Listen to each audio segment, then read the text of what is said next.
to the Toy Rewind Podcast with your hosts, the Brothers Newland. Now, let's talk toys.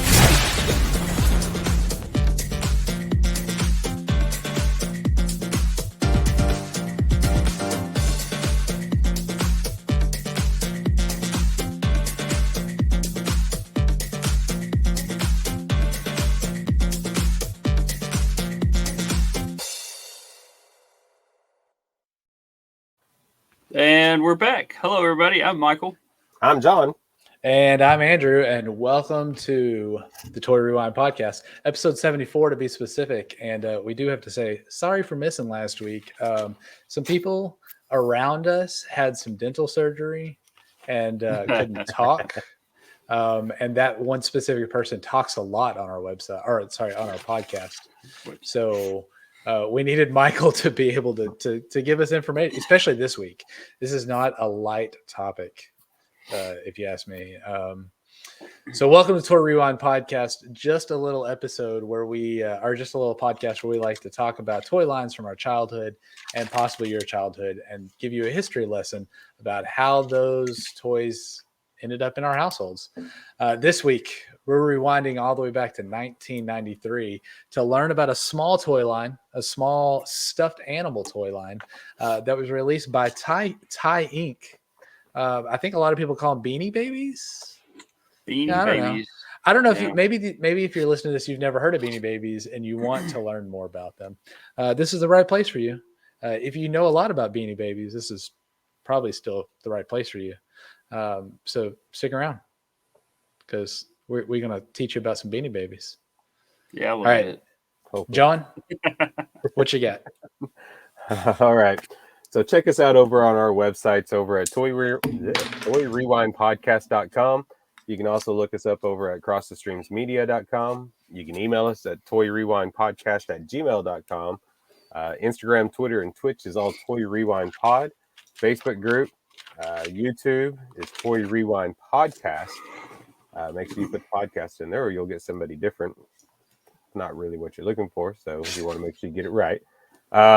We do have some of our toy box showcases we do, and we put them on YouTube, Facebook, and Twitch, of course. And then if you want to have a little fun while you're listening to us, check our podcast bingo out that Andrew set up over at podcastbingo.com/toy rewind and have a little fun playing a game while you're listening and learning about toys. So we do have our toy box showcases, and Michael started what I thought was going to be a weekly one, and then literally like 2 days later went into dental surgery and couldn't talk for like a week and a half. Yeah, so we'll get that going again here pretty soon. Yeah, quick. Yeah. Hopefully, once he gets past having all that vacation time and everything from work, he can get that going again. Not much vacation time. I just figured you weren't at work, so they were making you have to keep work more. I had to use some time, but it wasn't vacation. You were just hanging out in pain? Yes. All right. Well, along with that, we're about to launch articles, or not, I guess articles, but like toy reviews that we're going to do about some of the toys that we talked about. So look for that in the next probably 2 weeks. Give or take 2 weeks. You'll start seeing those pop up on our website. And we'll be sharing those with social media. So follow the social medias, pictures, what we think about them, details about them, all the good stuff, just to kind of get that stuff on the internet where we're looking for this stuff ourselves. So, and then there was something else I was going to say. For the two of you, do y'all remember when we had the email war with the Dorksman? Yes. Yeah. We should do that again. Okay. Maybe I must start something up. With the Dorksman? I mean, they don't ever check theirs. No. Do they even mention that anymore? I haven't been on. Yes. I need to catch up with them. They said something in that last episode this past week. Okay. They were talking about things that I like, movies and TV shows that I hadn't seen. So I've missed a few episodes on things because I'm way behind on a lot of stuff. Yeah. So I'm behind on everybody except for the SDS guys. So yeah. Congrats to the SDS guys hitting 200 episodes just recently. Just like a couple weeks ago. I guess it'd be 201 now. Yeah, they just released it 201. It's 201. Yeah. So congratulations to those guys. So they are like rocking it. So yeah, lots of good stuff going over on Cross Streams Media. So all right, I do have a fun for all question. Is that what we called it? It's been a while since we've done it. Fun for all question for you guys. Yes, fun for all questions. You have a question? And it is related to our topic this week, which is why I'm bringing it up. Do you remember the first Beanie Baby that you had, or not maybe that you had, but like you was part of your life, like that somebody gave to you, or maybe you even somebody you had it? I don't know. So Michael, specifically, do you remember the first Beanie Baby that Rainey had? No, the most. I mean, she's got several of them. The bears to go in her bear collection. The most prominent one she has is the Erin doll that sits in her cup holder in her car, and she's had it for a long time now. Multiple cars. Yes. So that's the most predominant one, and it's that green with the shamrock, the white shamrock on it. But yes, that's the most prominently one we have. She, like I said, she has several with the rest of her collection, though. Yeah. Okay, John, do you remember? No. Now I do know we've had several. Megan had several when we got together, and somehow Peace has stuck with us and now sits in Karen's room. We have Baby Girl also, which apparently sits in Karen's room, because I'm guessing that's about the time we got it. That's when Karen was born. Probably. But no, I know they were always around. I know we had some somehow, but I don't remember what happened to them. I don't remember having any specifically for us, but I do know the first one that I really remember actually being around was a girlfriend of mine that had one, and it was an octopus, and it was the one that I don't know, I like to mess with it because it was not a bear, and it's just the one that I remember. I don't remember what its name is. I don't remember anything about it. I just remember messing with it because it was an octopus. Like mess with the legs. Had 8 legs. Talk about that as we get along. Yeah. So I mean, if that tells you, that was a later 90s. So that's just how it is. So all right. I feel like we're out of step here because it's been an extra week, but See, look at that. Yep. Getting bingo notes there because that was a sound. So Michael, you ready? You ready to rewind it? Yeah, let's go ahead. Oh, John's answering the phone. Let's rewind and let's go get into it.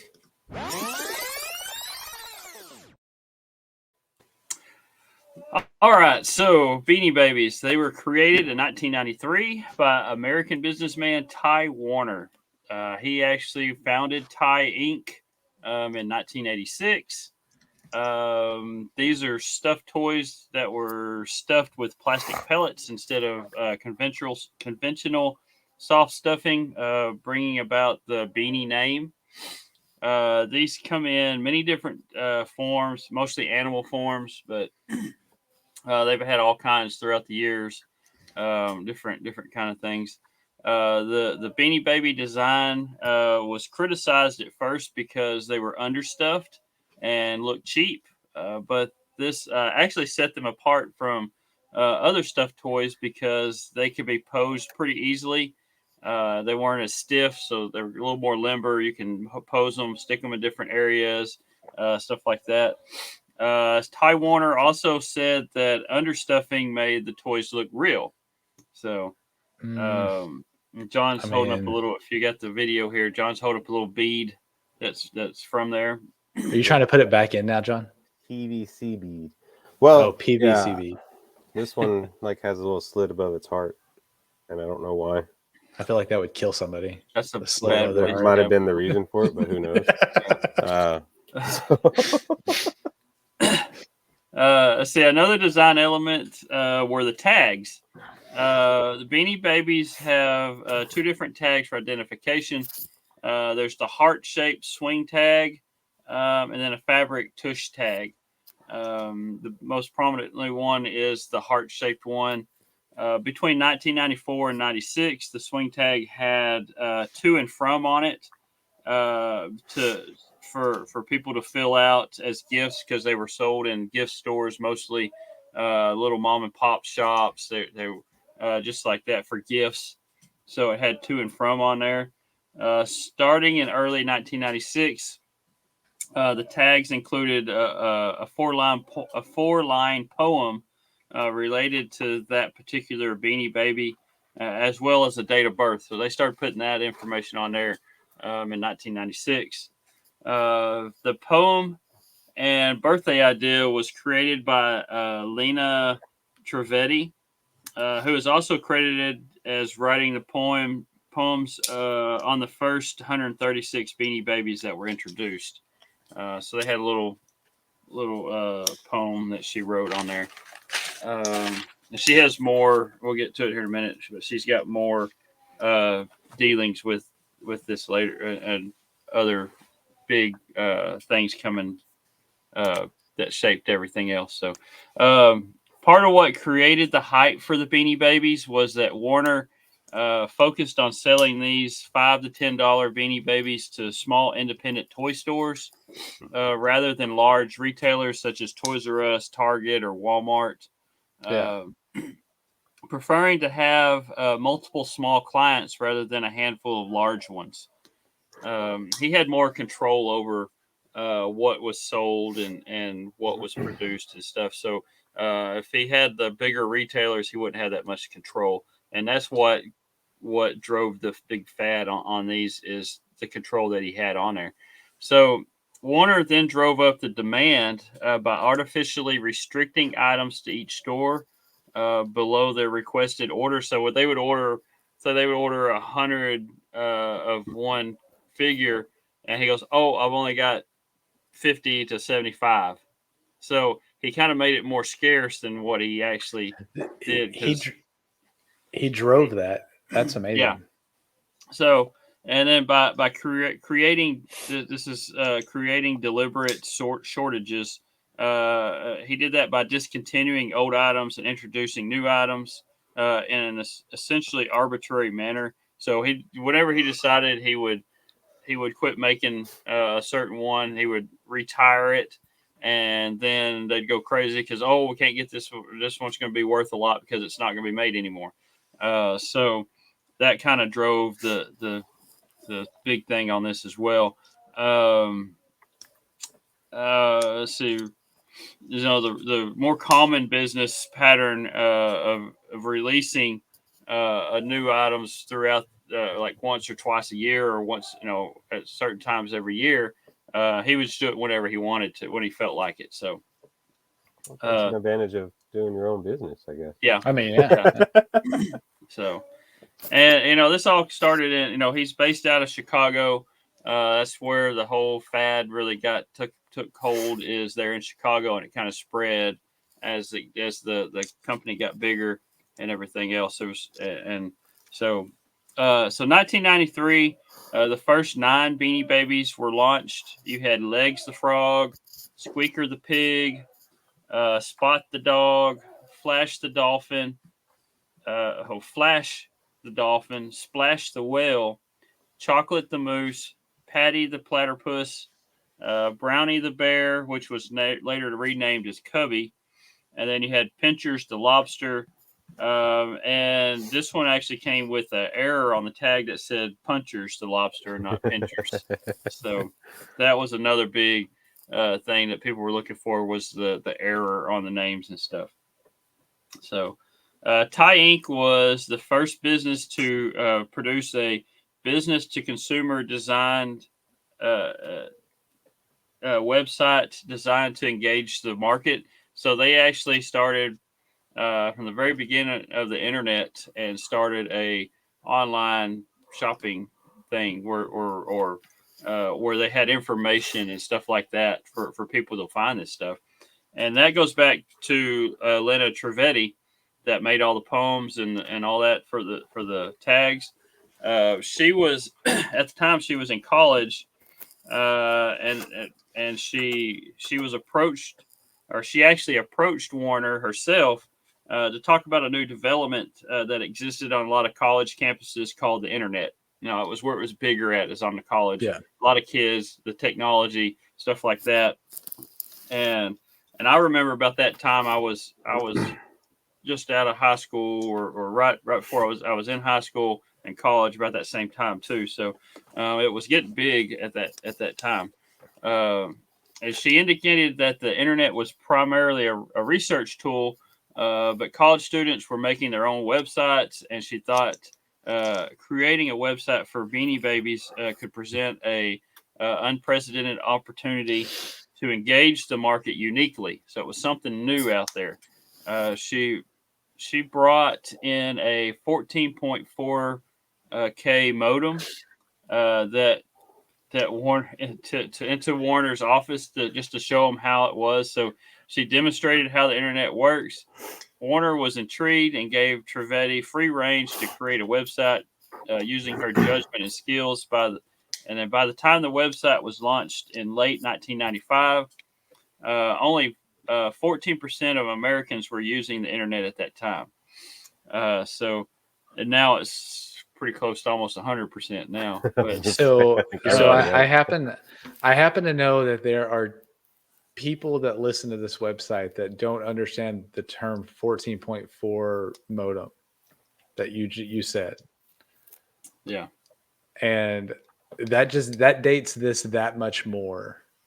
Like I mean, to have to go on a computer and like go and we used AOL. You have to go into AOL and you have to say, hey, I want to connect to the internet now. Nowadays, you just go to the computer, you open a browser, and you expect it to always be connected. Like it's going to be there. Like that's not it's what just we had. instant. Yeah. Yeah. Back then you had the dial up. You had I mean, AOL would come on and say, "You've got mail." I think when we got a computer, we were at 56 was what we had. So to have a 14.4, yeah, I think that was. Ouch. And we had 56. It was this was 95. I think it was 97, it was 98. Year and a half after that by the time we got 97. it. Yeah. Yeah, but Andrew, you sent us that link to Dad's website that was last updated in 1999. And I will say I hadn't even looked at it yet. I forgot to look at that. Yeah, that was the first website that I ever worked on, and I did it with our grandfather, who was doing websites at the time, and where I got my bug into doing web development. I need to post that somewhere. Because the best part about that makes me laugh, and this is not Beanie Babies, this is just about that website. So Granddad did all of his on GeoCities. GeoCities has been since taken down. Dad had us host his on TylerNet.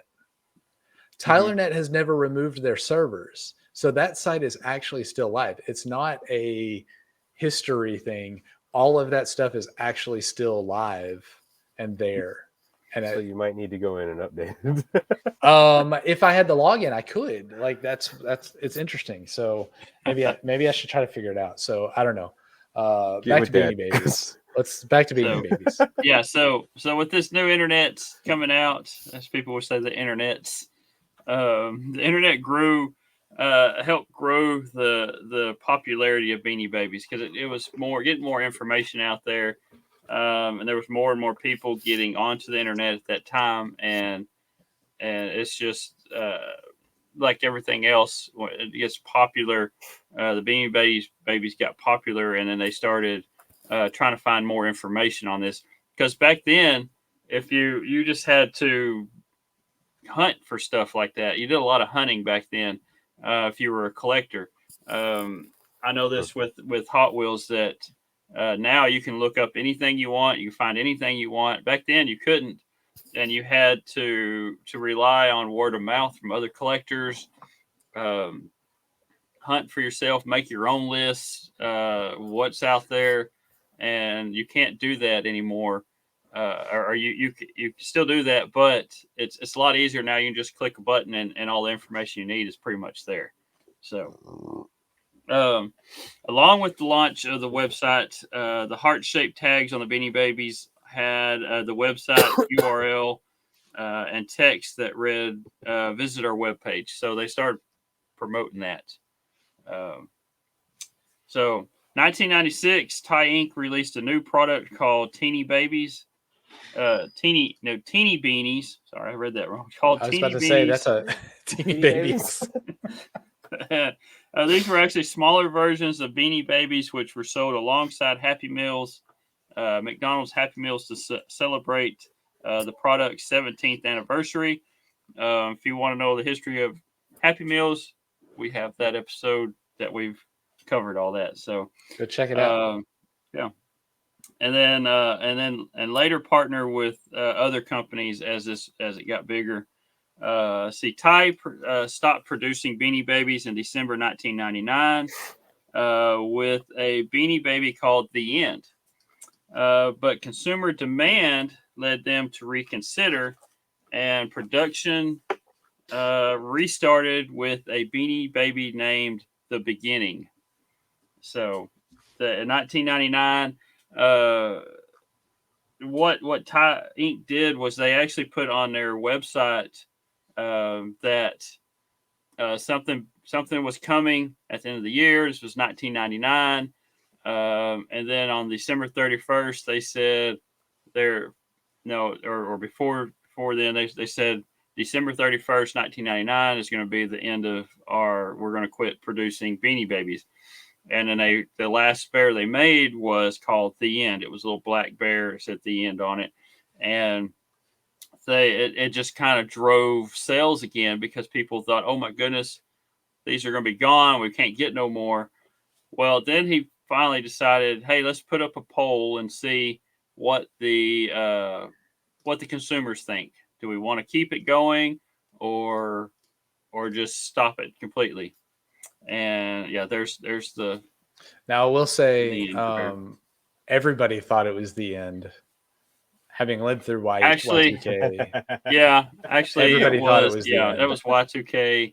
Everybody thought the end of the world was going to happen. Yeah, it was. So I mean, crazy, for them, crazy night, I guess. For them to run this for even however long they did to try to sell as many as possible, like that was a great strategy for them. Yeah.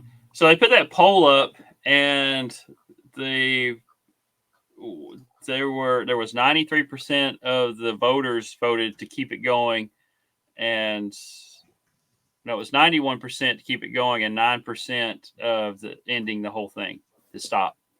So it was overwhelmingly voted to keep going. So they started again with a new bear called The Beginning. So they started all over the first of 2000.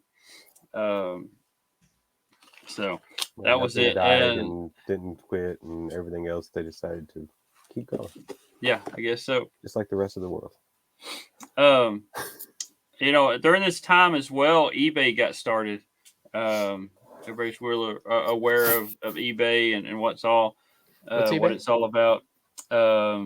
But at the height of popularity, Beanie Babies made up 10% of all eBay sales. Wow. So that is a lot of sales with as much eBay stuff eBay was going. So eBay, gosh. And that also helps drive the popularity of it as well. So people can't get certain things here and there. We'll just put it on eBay and sell them. So there was all kinds of things going on with those bears. So, and the Beanie Babies. Yeah, since we're talking about eBay specifically, since you mentioned it, it is interesting to me that because I was looking at some of these, and as I was pulling up the end, also it kind of points out. So I'm looking at two different the end bears right now. One of them claims to have 4 errors on it. I don't know what those errors are. I'm not going to click into it, but it's also selling for $2,000. Mm-hmm. This is a bear that was made 22 years ago. The posting right next to it doesn't claim to have any error. Well, it does say with tag error, so it has at least one error. It's selling for $1.25. So either somebody has really overpriced their bear, or somebody doesn't know what they have. Well, look up Peace Bear. Peace Bear, because that was one that I saw and I saw a lot of variances, but also something about Peace Bear. Peace Bear was the first one to have the embroidery The insignia. peace sign embroidered. Yeah. Yeah, that's the first one to have anything embroidered on it. So Yeah, there's a lot on here. If anywhere from 99 cents to 250, just off the top of the head. Just here's one for buy it now for 2,000. So I mean, yeah, there's lots of variations on these. I feel like that tag is very important. If it doesn't have the tag, don't buy it. If it doesn't have the tag in a little plastic thing, really don't buy it. Just go ahead. Like if you're going to spend that much money on it, because you're going to want this to be a collectible at this buy point. it, just don't spend more than $5 on it. $5, 10, or we'll say $10. Unless you're paying for shipping, like don't spend more than 10. And then if you are paying for shipping, don't pay more than like 13. Unless you're going for one of these that has really a lot of errors and you're going to put it away and hope to pay for somebody's college someday. But that hopefully is very soon, because this fad is like very much a roller coaster. You just have to hit at the right point. They were going get a lot of money or you can't. I just watched. They have a documentary on HBO Max called Beanie Mania that just came out, and I actually sat down and watched it today. And it has these ladies that actually got into it at the very beginning, and just kind of got into it, and it just kind of took over their lives. And they're all kind of neighbors, so they all know each other. They're all from the same little town outside of Chicago, and they just kind of went with they just kind of describe how the whole roller coaster thing was. And at time, I mean, they were in the media. One was a worked for Time magazine, and she's like the only one that's ever had a interview with Ty Warner. And it was I don't remember which Time magazine it was in, but I think it was in 94, 95 or something like that. But she's like the only one that's ever interviewed him. Another one's she kept up with a price guide type thing up until after Ty Inc. had sued her for using the Beanie Baby name. So on the cover, so she had to change the name of the magazine. The other one, another lady, they were all on like TV and news interviews, and they went all over the world. You know, one actually verifies if you have a actual Beanie Baby. With some of these older ones, there was when it started getting really big, there was a lot of counterfeits coming in. And she verifies whether or not on certain ones, whether or not you have one. She authenticates stuff like that. But it's pretty real interesting on this. And in the late 90s, some of these guys were going for thousands of dollars. Yeah. And then after 2000, 2001, the bottom just dropped out, and it just like the market crashed, and they weren't as worth as much. And then people just started just selling off because everybody thought they had enough to be millionaires, is what it was. Oh yeah. And really the only guy that was getting millionaires was Ty himself, Ty Warner himself. Making money off of it. Yeah, going back to Lena Trivedi, she, with her, she made the poems on there. She came up with the website. She did all that, and then when she left Ty Inc., she was still making $12 an hour. So she asked for a raise for more money, and they turned her down, and she just said, "Okay, that's it." So, but and how many poems did she make? There was 136 that she made. The first 136. The first 136, yeah. And there was like 70 or 80 of them that she had to have within 18 hours. Within a day and a half. I think her and her brother sat down and made all the poems that they had to have, and then they put them on there, and then she made several after that. But Okay, so let's talk and about they're little these poems. simple Yeah, little poems. Yeah. I have them pulled up over here. Let's talk about these poems. So, like, I was talking about the octopus, the one that I remember. Inky the Inky? octopus. Inky Inky. the octopus. Here's his poem. Inky's head is big and round. As he swims, he makes no sound. If you need a hand, don't hesitate. Inky can help because he has 8. There you go. So that There was was pretty one. good. She in the documentary, she read the monkey one. I can't remember the monkey's name, but it was kind of funny. It was like playing a guitar, and she's gonna be a big I star. bet I can find it. Yeah, find that real quick. That was pretty cool. Or I guess cheesy. I guess I think it's more cheesy than anything. So Bongo the monkey. Bongo the Bongo, that's monkey it. lives in Yeah. a tree. He's the happiest monkey you'll ever see. In his spare time, he plays the guitar. One of these days, he'll be a big star. Yeah, there you go. I liked Baldy the eagle. First off, don't call the bald eagle Baldy, but all right, whatever. Right.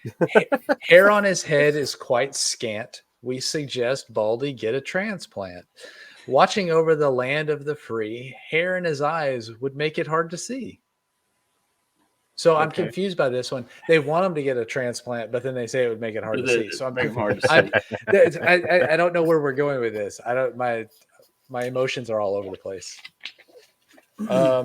Doodle the rooster. All right, this one could get a little scandalous. So My name's a Rooster Doodle. But I mean, all right. Like I said, this gets scandalous, so let's keep it down. Listen closely to cock-a-doodle-doo. What's the rooster saying to you? Hurry, wake up, sleepyhead. We have lots to do. Get out of bed. It's cock-a-doodle-doo doodle. I guess so. Yeah, it's they're cheesy, but I mean, like I said, she had 18 hours to do 80 of these little things. So Wow. Here's just pumped okay. them out. Last one for me to read. Glory, the USA bear. Oh, say can you see? Glory's proud of her country. Born on Independence Day, this bear lives in the USA. There you Hey, it works. I mean, kind of grabbing there Yeah. at a couple things. I would say that Beanie Babies are very much one of those things that are like that fad, like we mentioned, it goes up and down because when everybody sold off in the early 2000s, like they were expecting, like you said, to become millionaires. Mhm. And they had so many of them, they probably didn't make much money off of them. No, they were reselling when the bottom dropped out. They were reselling their collection for under what they paid for. So Yeah, they were so you're actually everybody losing was money at that losing point. money, but and they had thought they'd all be millionaires, you know, and pay for college tuition, pay for a house, buy a new car. Yeah, it was just crazy. Ty did do a great job at like you mentioned, the under shipping what people would order and making that demand in the early days. And another thing, I didn't know he was doing that. That's pretty crazy.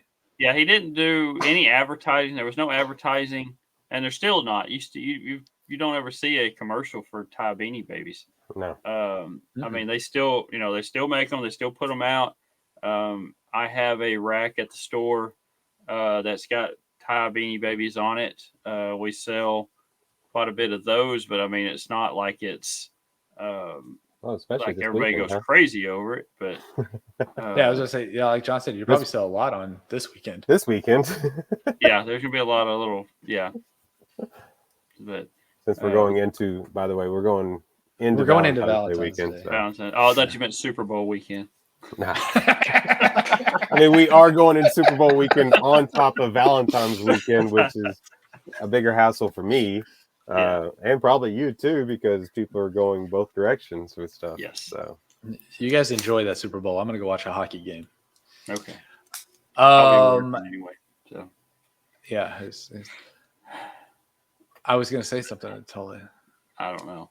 But if you're looking at eBay, you know, I brought up this Aaron Bear on eBay, and they're like you said, there's so many different things going on with the pricing. I've got some say buy it now $6.95, and then you have another buy it now for $55. Then you have another one for $279.99. I mean, Yeah. they're pretty much all the same bear, but they're just all over the place with what people think they are. So I would say if you are looking to collect Beanie Babies, that means you probably already have a collection of Beanie Babies and you're looking for specific ones to complete your collection because you want to complete your collection. yeah, don't ever buy these things to be to make money or anything. These like are not that. Star Wars toys. These are not Star Wars toys. These will not make you any money in the long run. If you're getting these to have a collection, these are not something you can get into to make any money at all. Yeah. If you want to collect them, collect them. They're very interesting. They have a great backstory. They were amazing in the 90s, especially their rise and their fall. But today, these have no value. So you're telling me you're collecting all your Batmans to make money off them later on? No, I'm not. I'm collecting my Batmans. I'm collecting the things that I collect because I want to have it. Like I expect my collection that's behind me to last me.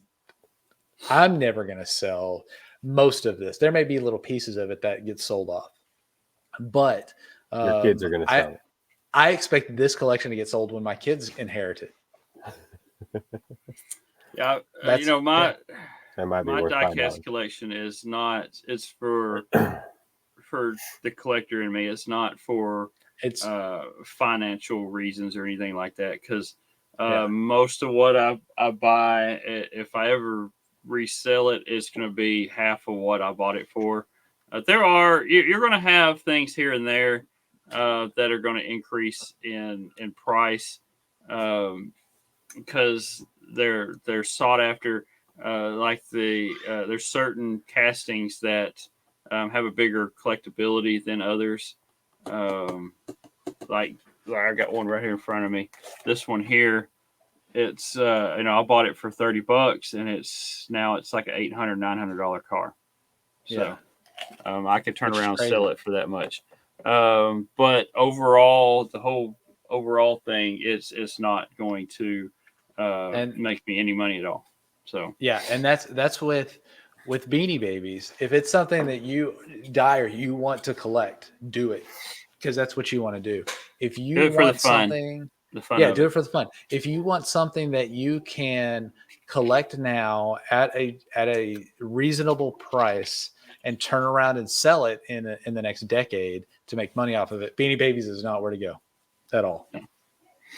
No, these things at all. Like just sorry. Unless they completely stop making them, and then I don't even think if they stopped making them that they would. You don't think so? You'd be able to cash in the way that you could have. No, it's not as big. I don't think it'll ever get to where they thought they were in '99.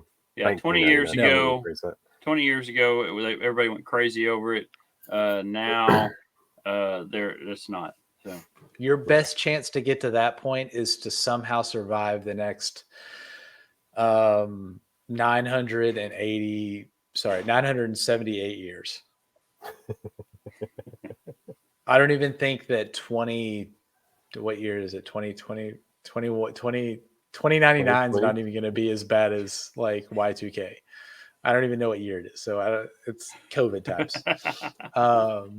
So if you can survive the next 900 and I don't know, whatever, if you can make it to the year 3000, maybe your Beanie Babies will be worth something.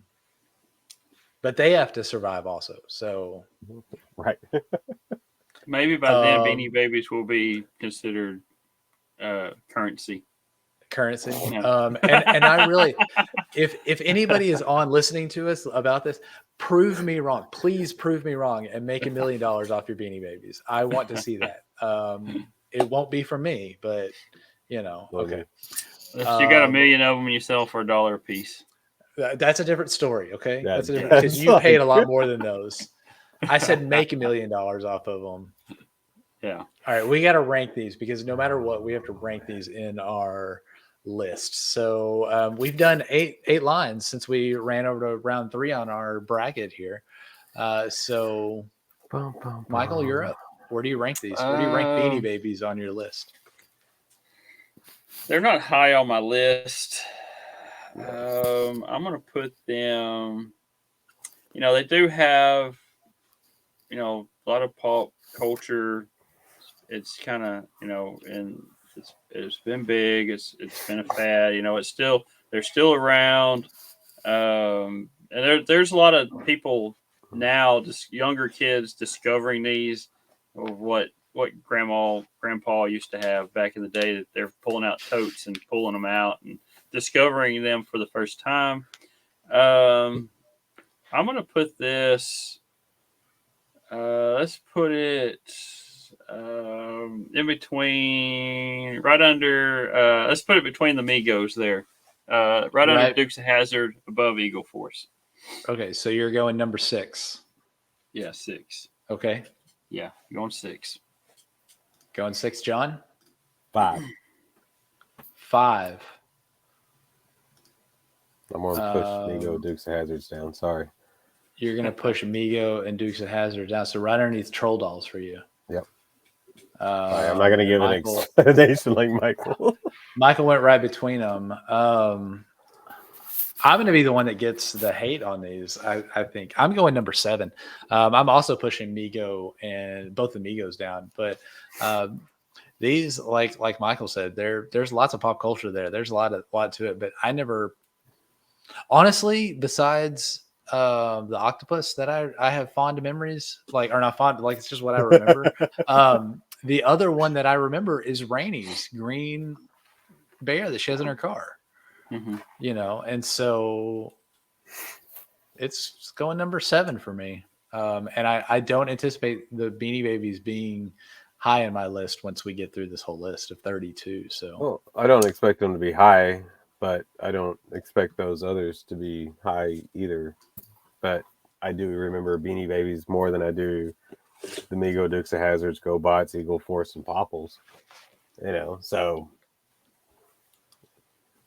got to put them above the ones I don't remember. Yeah, I mean, I get you. I get you there. I think that's good.